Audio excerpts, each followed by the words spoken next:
Mga dahilan kung bakit bumibitaw ang mga lalaki sa mga babae. Natural para patas ang laban.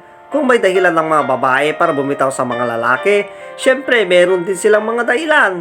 Hindi ko nilalahat-lahat na ganito ang reason ng mga lalaki dahil iba-iba tayo ng sitwasyon. Pero ito talaga ang kadalasang nangyayari. Una, hindi inuunawa ang side ni mister. Kailangan ang side lang niya ang unawain at pakinggan. At ang pangalawa, hindi tumatanggap ng paliwanag at rason ni mister. Laging hindi sapat na rason ang nasa isip ni babae. At ang pangatlo, umiiyak at nagiging emosyonal sa gitna ng pag-uusap. At ang pang-apat, ang gusto lang na solusyon ay sundin siya ng mister niya. Hindi handa magkompromiso o mag-meet halfway. Panglima, pag hindi gusto ang takbo ng usapan, either gagamitin ang mga bato o maglalayas.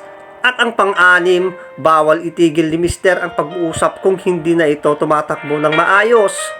Bawal lang umalis o magpalamig muna ng ulo.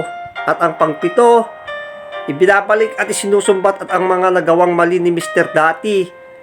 Ang mga lalaki, ang pinakaayaw nila yung mabungangang asawa. Tipong magiging nager na. Ang mga lalaki din tahimik lang yan sila. Akala ng mga babae, kaya pa nila yung mga pinagdadaanan ng problema. At dahil tinuruan mo si mister na sumama ang kanyang loob sa'yo, hindi ka na niyan kakausapin. Or maghahanap lang siya ng ibang paraan para masolusyonan ang problema niya. Ang pinagdadaanan niya, dito na papasok ang mga bisyo, barkada, at ibang babae. Kasi alam niyo girls, may ibang lalaki na kahit matino naman talaga, napapasama pa rin sa kanyang misis o sa kanyang partner.